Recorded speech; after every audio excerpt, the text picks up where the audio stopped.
Welcome to Psychic Self-Defense Academy.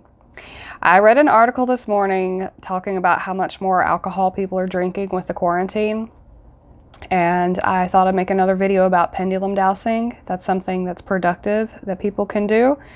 If you're drinking and you're alone, not only are you opening yourself up to entity attachment, but you don't have any distraction. So whatever emotional influence that entity is providing, there's no way to break it up. You're not breaking that influence up with anything. So you can certainly get into a downward spiral with your thoughts and go to a pretty bad place. And people don't generally know that they're interacting with entities, and it's not commonly talked about, but it's something that everybody is susceptible to. And when you are drinking or getting high, you are opening yourself up to attachment from these beings, these entities, and they can certainly influence your thoughts, your health, your actions.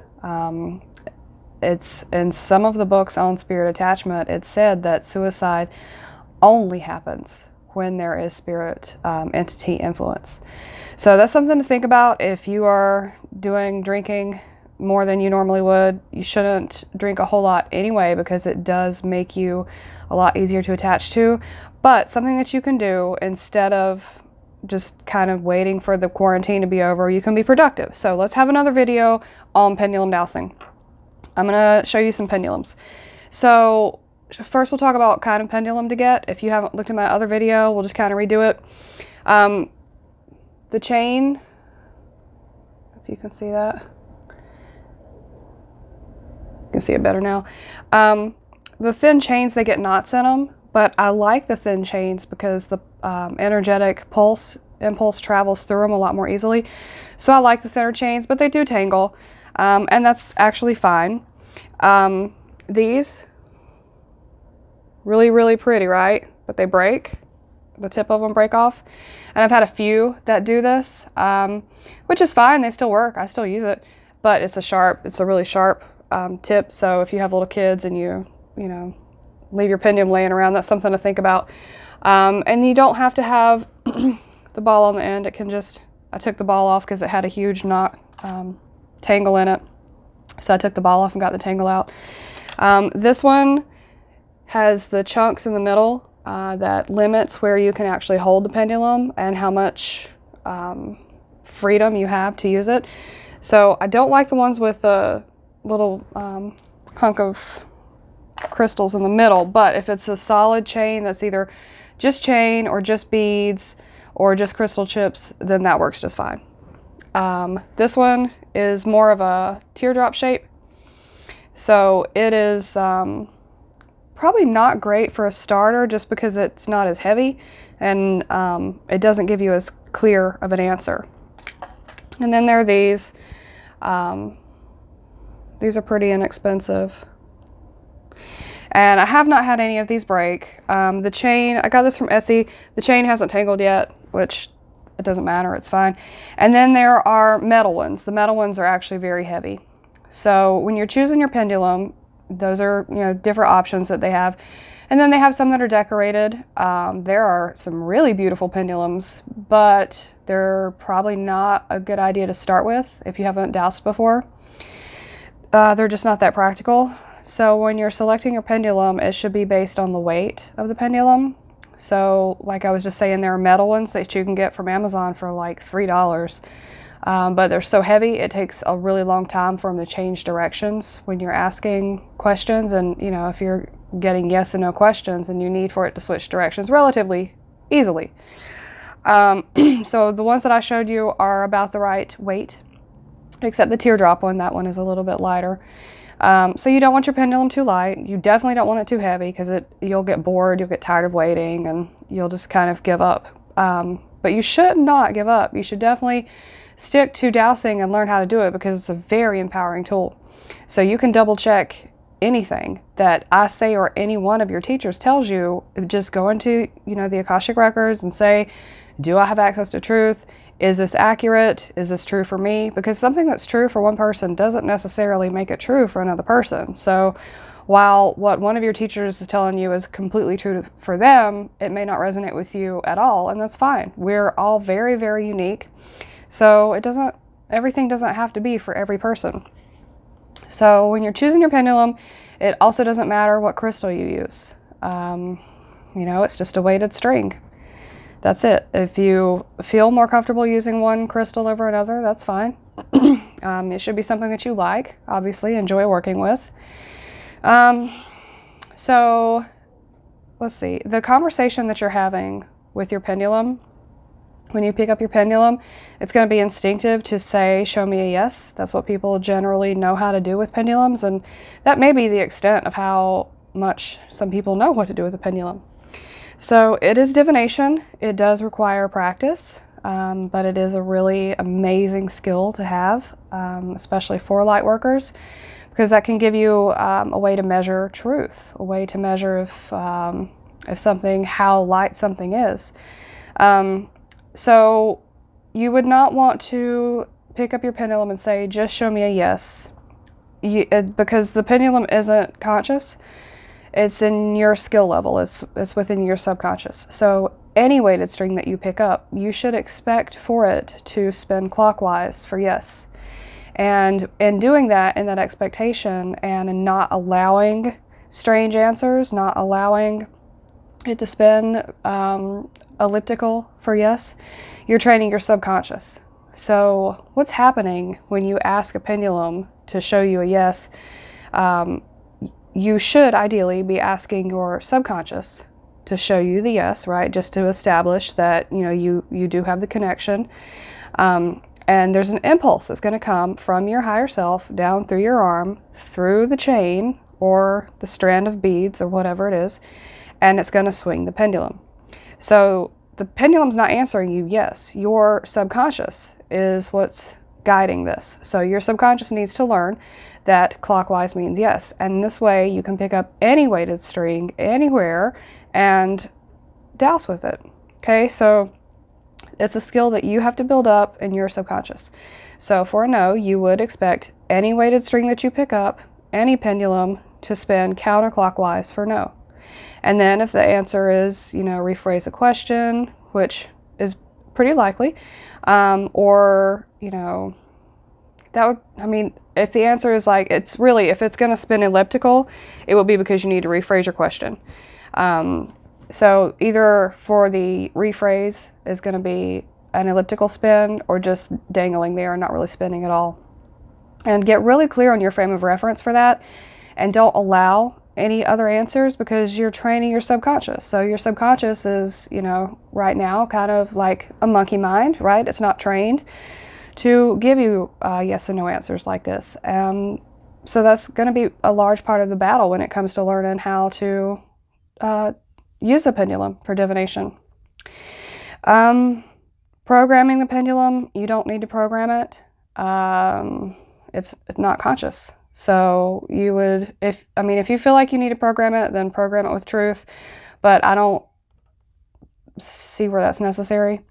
The next thing that people will do when they hold their pendulum is they'll hold it in one hand and then they'll put their other hand under it for additional support. So that is conflicting messages. You've got knotties in your palms, and if you've got one knotty in each palm and they're both spinning clockwise and you put one here and one here, then they're spinning in different directions, right? So you don't need that additional energy. There is energy coming out of this hand that doesn't hold the pendulum, and you don't need that. It's interfering. You need to just use the one hand by itself and ask first, do you have access to truth? And then start asking your questions. Holding your pendulum. So people will hold their pendulum here at the very end. This is a lot of chain for the impulse to spin, to send along down this chain to move the weight. So especially when you're new, your higher self is the one that's giving you the answers. They're coming down through your chakra system and then out your arm. That's a far way to expect that impulse to travel. So hold your pendulum when I still hold it right here. but hold it about right there. So the rocks in the back are kind of making it hard to see, but that's just a couple of inches. And that's all you need to be able to get your answers. Establishing truth, you would want to make sure that you have access to truth. So I do have a video on creating sacred space. Any divination work that you do, any type of spiritual work that you do should be done in sacred space, whether that is doing shamanic journeying or astral travel before you go to sleep, before you leave the house. Sacred space is very, very important to keep yourself in, to keep your space, the energy that you're in, high and the vibration high, and to make it more difficult for entities to attach. So another thing is that if you think that you are getting answers from anyone aside from your higher self, then shift your frame of reference and expect that your higher self is having a conversation with your spirit guides or your spirit allies or whoever you're talking to, and that the information is coming from your higher self. A lot of times you can ask somebody who's doing spirit work, who are they getting their information from, and they don't know. And there's a lot to know about what goes on in the dark, and what we can't see. So it's important just to make sure, so that you are really clear and really only working in the light, that you are getting your information from your higher self. So if there's a conversation happening between your higher self and your spirit guides, that's fine, but just make sure that your higher self is who is answering you. And then when it comes to question phrasing, you can't ask questions about people because you're just kind of nosy. I can be nosy too, but we can't ask questions about other people.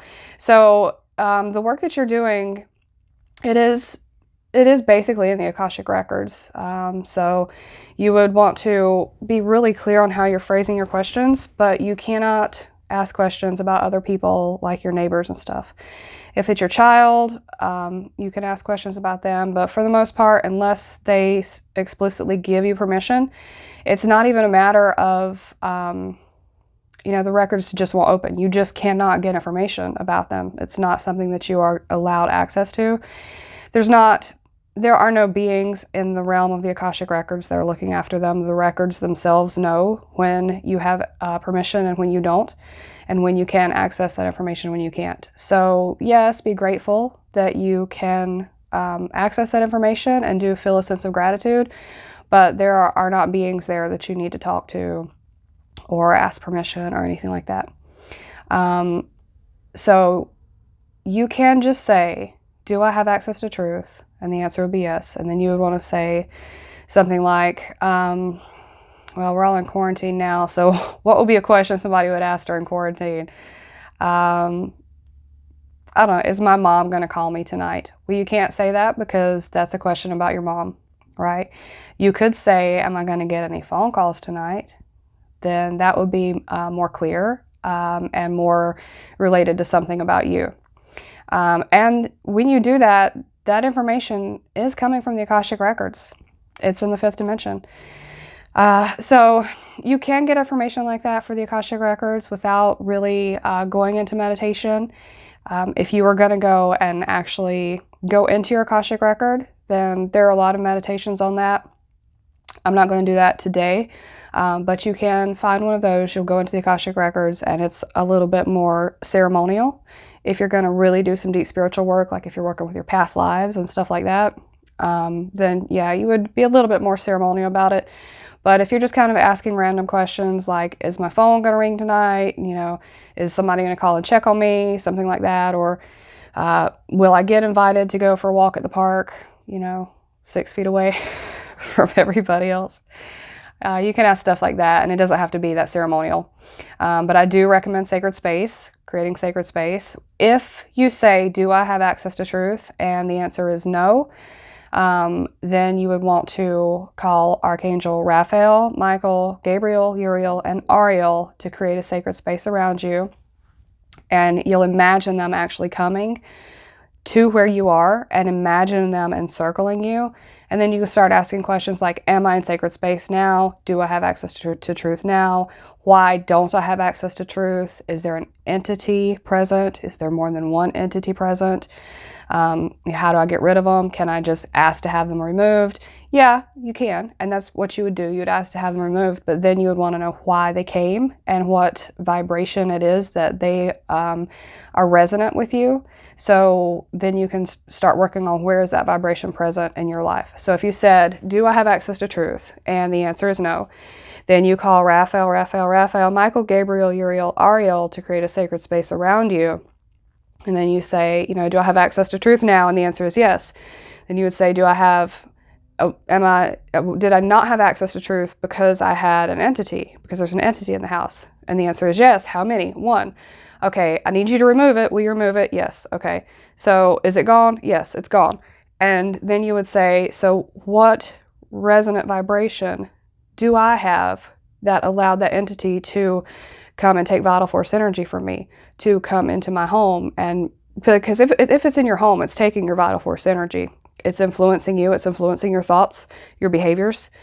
And then you would start guessing different qualities of energy. So is it fear? Is it anger? Whatever your kind of default negative emotion is probably the first thing that's going to come to your mind. And then you start to work with that. And then in that case, you can go into your Akashic records ceremonially and say, do I have in any of my past lives this vibration of anger? Is it in more than one past life? And then you can start just asking different questions from there. But instead of drinking, instead of smoking weed, or, taking yourself out of this reality, because we're in quarantine, it's not fun. Obviously, this is not great for anybody.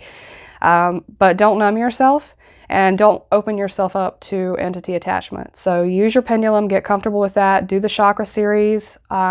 There's a video on that I posted the other day that will strengthen your mind, that will strengthen your psyche, your energetic boundary, that can help you to integrate fragmentation in your psyche from any trauma that you've experienced. And it can actually help you to be more embodied, stronger within yourself, less likely to be victimized, and to actually reshape your body. You can reshape the way that you hold your body in space in relation to the world by doing those exercises. So do those and let me know if you have any questions, if there's anything that I can do to help you or answer for you. Thank you for watching my video. Like, share, and subscribe, and we'll see you soon. Thanks.